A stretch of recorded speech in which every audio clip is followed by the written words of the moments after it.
Hello, this is Dr. Eric Bricker with AHealthcareZ, and welcome to the How to Sell in Healthcare podcast. Today's episode is going to be on selling during the implementation, post-sale. Yes, believe it or not, as a salesperson, after the sale, you still have more work to do. I know. It sounds discouraging, but believe me, it's super important and will actually get you more sales. I will explain why. So, in previous episodes, we have talked about prospecting. We've talked about middle of the funnel activities. We've talked about RFPs. And now, for the sake of discussion today, let's say that you receive what we call the verbal thumbs up. So you get word from somebody at the client or for the broker benefit consultant that the employer wants to move ahead with your solution, okay?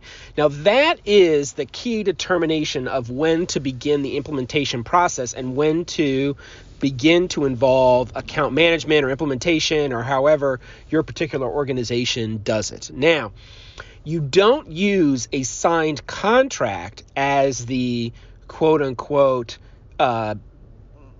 transition point because for some organizations it takes weeks or months to get the contract signed, and you're going to move ahead with post-sale activities like implementation, employee engagement plan, etc. prior to the contract being signed. If you wait for the contract to be signed, you won't have enough time to get all that stuff done before the go live date. So whether you want to call it a thumbs up or a verbal yes or whatever you want to make that distinction, that's an important point. And then we would track that within our CRM system. We used Salesforce.com, and account management would then be involved. And one of the first steps would be the introduction of the account manager. Now, the way that we did account management for small, medium, and large groups varied. For the small and mid-market, the account manager was first introduced to the broker consultant, typically the account manager at the broker consultant. So like our account manager and the brokerage account manager would have the initial contact, whether it be by email or phone call or in-person meeting occasionally. Now, for large group and jumbo, typically it was with the client directly and potentially the broker benefit consultant if they were involved in the sales process as well. Now, it is super important that there be a structured implementation project plan and timeline. And it can be a one-page PDF, however you want to structure it, such that it is visually appealing. And understandably, that project plan is going to be more complex for larger groups, and it's going to be more straightforward and shorter for smaller groups. Likewise, the implementation project plan is going to be longer, just chronologically longer, probably on the order of months for large group, and it can be on the order of weeks for small group. Mid-market being in between. So oftentimes that implementation project plan or chart would be helpful as part of the mid-sales information as well, because oftentimes the technical buyer at the brokerage or the client actually wants to see what the implementation is going to look like before it actually happens. Now, for small groups and mid-market, it all depends upon the product that you're selling. For small groups and mid-market, our implementations were not that complex. But for our large and jumbo groups, their implementations were more complicated. And so we basically had two levels. We basically had the sort of, you basically can think of the project plan as like a checklist or as like an outline, right? With Roman numeral 1 and then A and then B and then Roman numeral 2 and then A and then B, etc. And of course, with underneath A and B, you'll have number 1 and number 2, then you'll have B number 1, number 2, etc. So we would oftentimes have the larger buckets for our large group implementations lined out in a project plan, but we wouldn't give them all the detail right up front. We would just say that, look, there is detail, because we didn't necessarily want to overwhelm them from the start. But basically what the project plan is it's that checklist, and then it has the dates of when those various things need to be done by, and then it has the responsibility of who needs to do all those things. So in some cases it's the vendor, in some cases it's the client, and in other cases it's the broker benefit consultant, and still in other cases there might be another third-party vendor that you might need to interact with. Let's just say the eligibility vendor, or the data warehouse company, or it might be a variety of other places. Okay, so that's fine. So on the initial email we would do it by email, between account management and either the broker, account manager, or directly with the client if it was for a large group, of course the salesperson would be copied on those. And the call to action for those would be, hey, would love to get, again, we have a 5-minute phone call. Hey, would love to get on a 5-minute phone call to briefly go over the implementation at a high level. And again, you're not asking for a lot of time. You're not going to go over the implementation plan in detail. You just want to have a cursory conversation, really to establish the relationship. Okay. Now, of course, you're going to go over the implementation at a high level, but really the point of that initial 5-minute call is to establish a relationship between the implementation team or the account management team and the broker consultant and or the employer. So the salesperson should be on those initial 5-minute calls, because this is a transfer of trust and a transfer of a relationship between account management and sales at you, the vendor. Okay. Now, depending upon your volume of sales and the size of the client, and I would argue the salesperson can give good insight into the, let's just call it, skittishness of either the broker consultant or the client, such that the salesperson might only need to be involved in that initial 5-minute call if it is a fairly straightforward sale with a straightforward buyer, broker consultant, and it's a relatively small group. So you've got these just higher volumes and you have simpler implementations for those smaller groups. That 5-minute phone call and transfer of trust might be all that's necessary.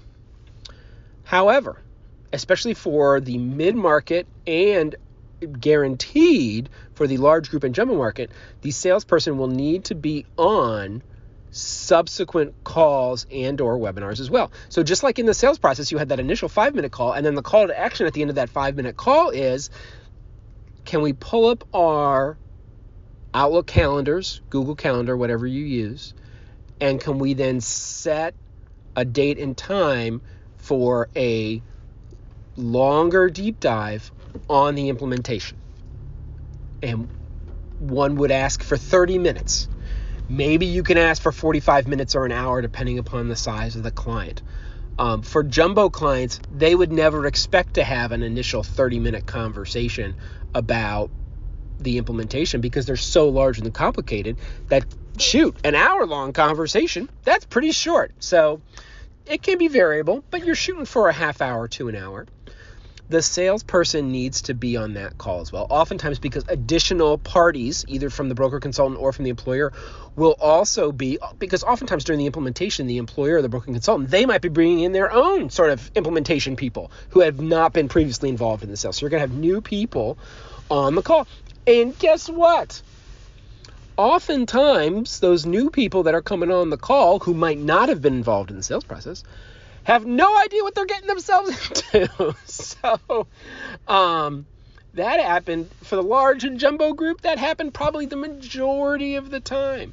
And so oftentimes the employer and or the broker consultant would ask the vendor to kind of start from scratch, explaining what the vendor did and why they were doing it. And the account management team, that's essentially a sales call. And the account management team, while they do have a lot of expertise around supporting an existing client, getting somebody up to speed from scratch is not necessarily their greatest skill or aptitude. Therefore, it's again, that's when the salesperson, and you need to talk over kind of these contingencies with the account management team prior to be like, look, if we need to go over what the program is at a high level, that's the salesperson's job to do that, not the account management person's job. Now, what else is the importance of the salesperson? Is the salesperson also needs to have prep work done with the account management prior to the call so that they can talk about the names and the roles and the personalities of the people at the broker consultant and the client prior to that call. You do not want to have the account manager be blindsided by that call because the salesperson has so much helpful background information that it's arguably irresponsible for the salesperson to not share that. And not share that. Yes, you can capture that in the Salesforce.com CRM, or again, whatever CRM that you're using, and that's important to know. But it's also important to then talk to the account management person. We would have prep calls with the account manager prior to the implementation calls. It'd be like, look, this is Joe's personality, this is Sally's personality, this is Joe's role and responsibility, this is Sally's role and responsibility. That's incredible. And all the account managers, when we would do this, they'd be like, that is super helpful. And for whatever reason, because people were just too busy or whatever, if we ever didn't have those prep conversations prior to the implementation calls, then those implementation calls tended to not go as well. And the account managers were like, well, I wish you had told me that beforehand. Understandably so. So we as salespeople, we need to help our account managers. And for purely selfish reasons, if that, the salesperson might be already calculating and counting their commission in their head. And they should not be doing that. One, because the thing's not sold yet. The contract's not signed, and the first payment is not in. And so for you to think that the sale is done just because they gave you the verbal yes is incorrect. Any experienced salesperson knows that a sale can absolutely fall apart during the implementation, or it can just be pushed back. And if the sale is pushed back, then the commission payment's going to be pushed back to the salesperson. And you might have been counting on that extra commission check in a certain month. And if you end up getting it 2 months later, well, then that's going to be problematic for you potentially. So you want to be able to close the sale, and you do that by selling through the implementation. 2, you want to ensure that the start time is not pushed back. Sometimes we've even seen the start times accelerated. Or we've seen, especially for a very large group, smaller portions of the employer rolled out even earlier. And so they would be able to get some of their commission check even earlier if they did that.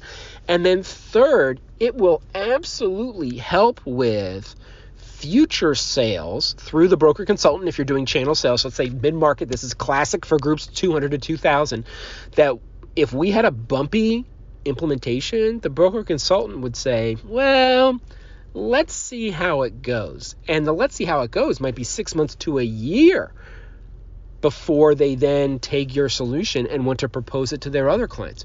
Whereas if the implementation is going swimmingly, they might not even wait for the implementation to be done before they start recommending the service to other groups in their book of business. We saw that a ton. Especially if the client that's going through the implementation is excited about it. They want to jump on it. They like to move fast once they find something that they like, and especially that their customers like. Now, it also then helps with the referrals from the groups. If the implementation can go well, then we have had customers proactively refer us to other HR people that they know in other industries or in other parts of the country. They'd only been using the program for like a month. They had barely had any experience with it. But because they had had a very positive, detailed experience during the implementation phase, then with confidence they could talk about that. And if it's a neat solution, they want to talk about it because it makes them sound smart and innovative. And so you don't even have to have a long run time with that employer before they would potentially start proactively recommending you. Now, the fourth and final thing that you get from sales being involved in the implementation and initial account management process is then you get a referenceable client or broker consultant for future customers or future brokers and consultants. So being able to cultivate that reference from day one is super important. And it's super important then for sales to be involved during implementation to allow that to happen. Now, you want to have brokers and consultants as references because oftentimes these brokers and consultants are part of a national firm.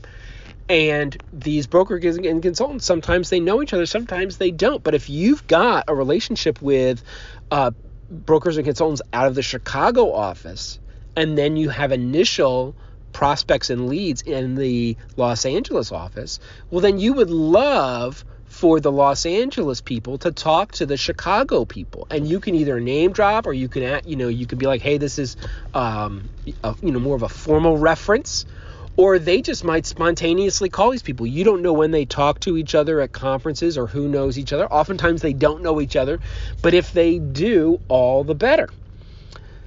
Now, at the employer level, obviously that reference is going to be helpful, whether it be from a same geographic area standpoint. So in other words, this is a company that's in St. Louis, and for a future prospect in St. Louis, then you can have St. Louis employer A talk to St. Louis employer B, or it's in the same industry. So you can have fast food restaurant A talk to fast food restaurant B. Okay, so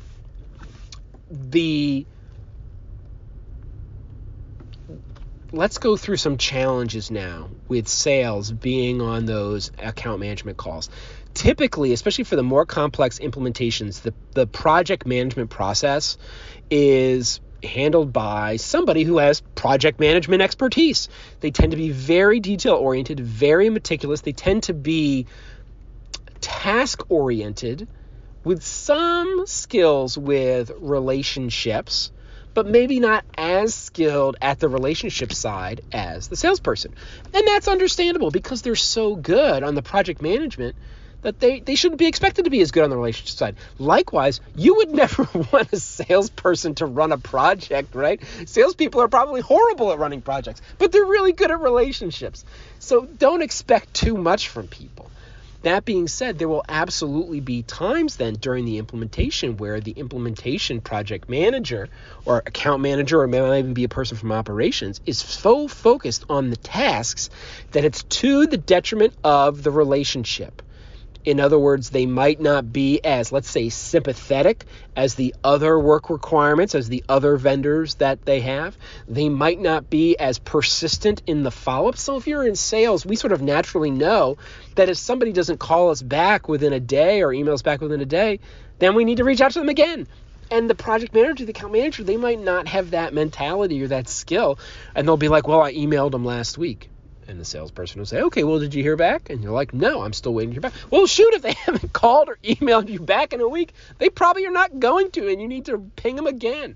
Or if, people are constantly getting pulled off and on conference calls, and you might have key decision makers that are needed for the implementation calls, and they're not on the call, and so the implementation might stall, and you as the salesperson, it's like, well, the implementation is stalling because the head of comp and benefits delegated this to a benefits manager. And at the end of the day, that benefits manager is just not getting the thumbs up or the signatures on her side of the business or his side of the business to move it forward. Let's say if it's like use of company emails for distributing employee engagement materials, or if it's setting up in-person meetings at various work sites, or whatever the task might be, and you're like, well, just politically within that organization, we really need to get the head of comp and benefits, and because you've had a relationship either with them directly because of the sales process or because of your relationship with the broker consultant, then you, the salesperson, can call up the broker consultant and be like, look, we really need to get Mary on the next call because we need her to help get these in-person meetings scheduled at the 12 locations across the country or whatever it is. Okay, and Oftentimes, it's the salesperson that understands those relationships, that dynamics, and has those relationships already established through the sales process and is able to make that happen in a much more effective fashion than sort of a newer account management implementation person who is just coming into the relationship in the past, several days or weeks. The tone of the conversations can be too task-oriented and not involve maybe necessarily the warm-up or the rapport building that needs to happen during the calls, in addition to the getting the task done and holding people accountable to those tasks. Not to be mean, but you just can't be a taskmaster with the client. You have to be very mindful of the relationship while you work through the tasks. Now, here is another challenge. I would say that at least 9 times out of 10, maybe 10 times out of 10, the salespeople hate being on these calls. And it is incredibly painful for the salespeople to be on these calls. Okay, so this is where we just as salespeople have to accept that this is just a part of our job that is not the most pleasant thing. And this is just my opinion because, frankly, it was really hard for me to be on these calls, not because it wasn't important, not because the account manager wasn't doing the right thing, but just because it is, well, it's difficult on many levels. It's difficult because at the end of the day, the dynamic with the client is such that they are very busy. And when they actually see what needs to happen in order to make a successful implementation happen, and it requires a partnership. I mean, there's no successful implementation that does not involve customer effort or broker and consultant effort. Like, I have yet to see an implementation where that is ever not necessary. So it requires effort on their part.